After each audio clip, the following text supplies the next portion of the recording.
السلام علیکم ورحمۃ اللہ وبرکاتہ۔ آپ دیکھ رہے ہیں YouTube channel the guide of Islam اور میں ہوں ماہر محمد راشد۔ میں آپ کی خدمت میں ایک نئی ویڈیو کے ساتھ حاضر ہوا ہوں جس کا عنوان ہے انتخابات میں ووٹ کی شرعی حیثیت۔ آج کی ویڈیو ہماری صرف پاکستانیوں کے لیے ہے۔ جیسا کہ آپ کو معلوم ہے کل پاکستان میں جنرل الیکشن ہونے جا رہے ہیں۔ اس عنوان پر اسلامک گفتگو مفتی محمد تقی عثمانی صاحب کی میں کرنا چاہتا ہوں، تو آپ سے التماس ہے خود بھی سنیں، ویڈیو کو لائک کریں اور زیادہ سے زیادہ لوگوں تک شیئر کریں۔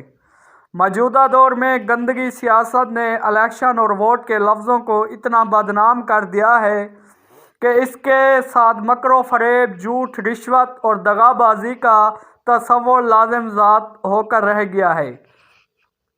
اس لیے اکثر شریف لوگ اس جھنجٹ میں پڑنے کو مناسب ہی نہیں سمجھتے، اور یہ غلط فہمی تو بے حد عام ہے کہ الیکشن اور ووٹوں کی سیاست کا دین و مذہب سے کوئی واسطہ نہیں۔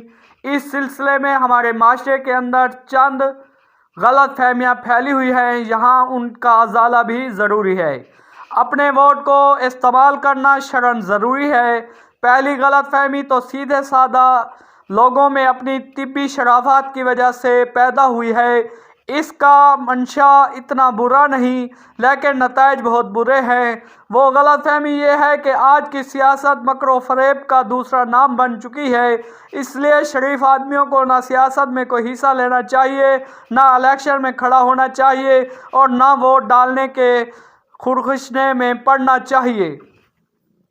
یہ غلط فہمی خواہ کتنی نیک نیتی کے ساتھ پیدا ہوئی لیکن بہرحال غلط اور ملک و ملت کے لیے سخت مضر ہے۔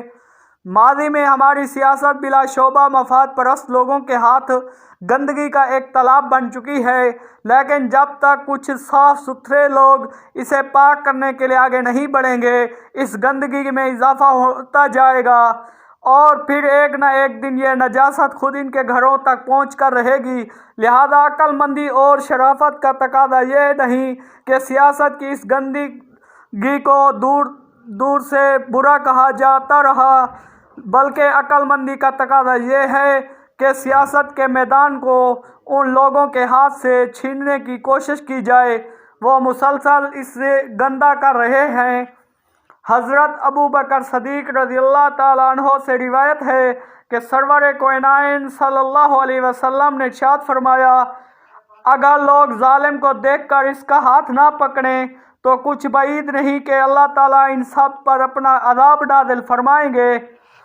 اگر آپ کھلی آنکھوں دیکھ رہے ہیں کہ ظلم ہو رہا ہے اور انتخابات میں سرگرم حصہ لے کر اس ظلم کو کسی نہ کسی درجے میں مٹانا آپ کی قدرت میں ہے، تو اس حدیث کی روح سے یہ آپ کا فرض ہے کہ خاموش بیٹھنے کے بجائے ظالم کا ہاتھ پکڑ کر اس ظلم کو روکنے کی مقدار و بھر کوشش کریں۔ بہت سے دیندار لوگ سمجھتے ہیں کہ اگر ہم ووٹ استعمال نہ کریں گے تو اس سے کیا نقصان ہوگا، لیکن سنیے کہ سرور کونین صلی اللہ علیہ وسلم کیا ارشاد فرماتے ہیں۔ حضرت سہل بن حنیف رضی اللہ عنہ سے مسند احمد میں روایت ہے کہ آپ صلی اللہ علیہ وسلم نے ارشاد فرمایا، جس شخص کے سامنے کسی مومن کو ذلیل کیا جا رہا ہو اور وہ اس کی مدد کرنے پر قدرت رکھنے کے باوجود مدد نہ کرے تو اللہ تعالیٰ اسے قیامت کے میدان میں برسر عالم رسوا کرے گا۔ ووٹ نہ دینا حرام ہے۔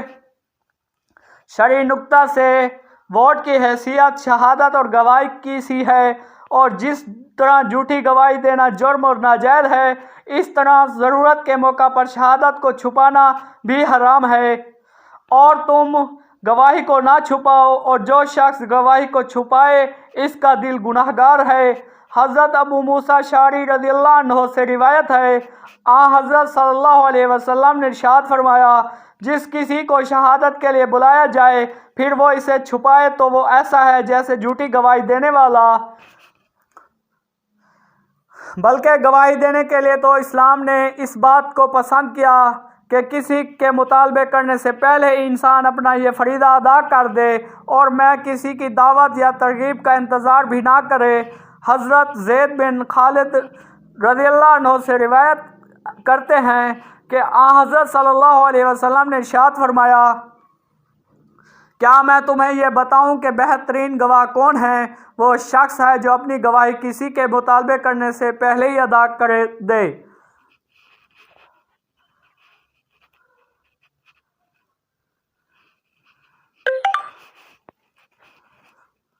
ووٹ بھی بلا شبہ ایک شہادت ہے۔ قرآن و سنت کے تمام احکام اس پر بھی جاری ہوتے ہیں، لہذا ووٹ کو محفوظ رکھنا دینداری کا تقاضا نہیں، اس کا زیادہ سے زیادہ صحیح استعمال کرنا ہر مسلمان کا فرض ہے۔ یوں بھی سوچنے کی بات ہے، اگر شریف دین دار اور معتدل مزاج کے لوگ انتخابات کے تمام معاملات سے بالکل یکسو ہو کر بیٹھ جائیں تو اس کا مطلب اس کے سوا اور کیا ہو سکتا ہے کہ وہ پورا میدان شریروں، فتنہ پروازوں اور بے دین افراد کے ہاتھوں سونپ رہے ہیں۔ ایسی صورت میں کبھی بھی یہ توقع نہیں کی جا سکتی کہ حکومت نیک اور اہلیت رکھنے والے افراد کے ہاتھ میں آئے۔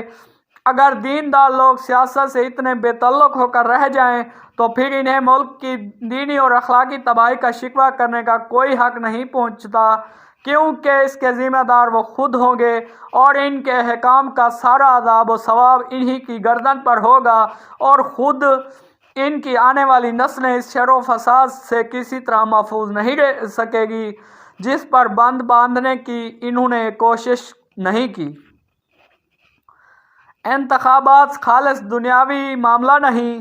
انتخابات کے سلسلے میں ایک دوسری غلط فہمی پہلے سے زیادہ سنگین ہے۔ چونکہ دین کو لوگوں نے صرف نماز روزے کی حد تک محدود سمجھ لیا ہے، اس لیے سیاست و معیشت کے کاروبار کو وہ دین سے بالکل الگ تصور کر کے یہ سمجھتے ہیں کہ یہ سارے معاملات دین کی گرفت سے بالکل آزاد ہیں۔ چنانچہ بہت سے لوگ ایسے بھی دیکھے گئے ہیں جو اپنی نجی زندگی میں نماز، روزے اور وظائف اور تک کے پابند ہوتے ہیں، لیکن نہ انہیں خرید و فروخت کے معاملات میں حلال و حرام کی فکر ہوتی ہے، نہ وہ نکاح و طلاق اور برادریوں کے تعلقات میں دین کے احکام کی کوئی پرواہ کرتے ہیں۔ ایسے لوگ انتخابات کو بھی ایک خالص دنیاوی معاملہ سمجھ کر اس میں مختلف قسم کی بدعنوانیوں کو گوارا کر لیتے ہیں اور یہ نہیں سمجھتے کہ ان سے کوئی بڑا گناہ سرزد ہوا۔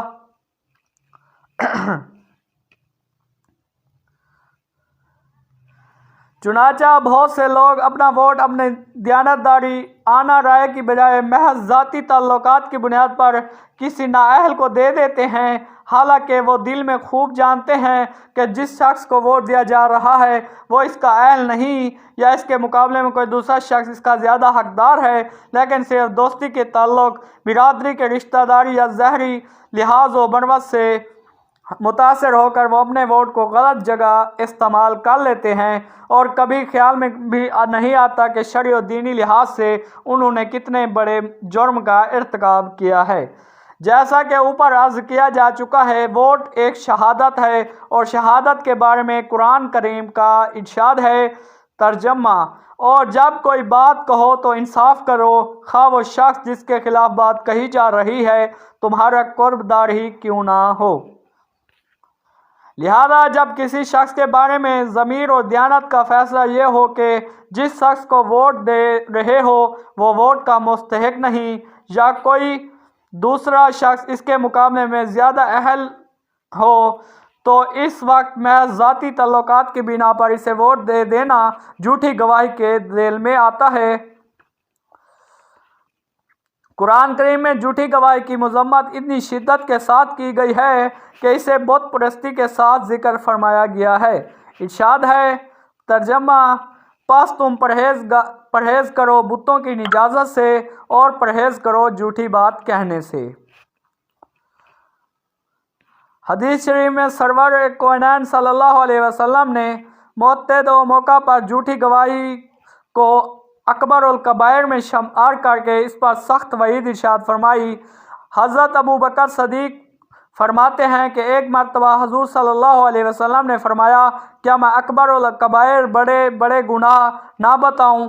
اللہ کے ساتھ کسی کو شریک ٹھہرانا اور والدین کی نافرمانی کرنا، اور خوب اچھی طرح سنو، جھوٹی گواہی، جھوٹی بات۔ حضرت ابوبکر فرماتے ہیں کہ حضور صلی اللہ علیہ وسلم تکیہ لگائے بیٹھے ہوئے تھے، جب جھوٹی گواہی کا ذکر آیا تو اٹھ کر بیٹھ گئے اور جھوٹی گواہی کا لفظ بار بار ارشاد فرماتے رہے۔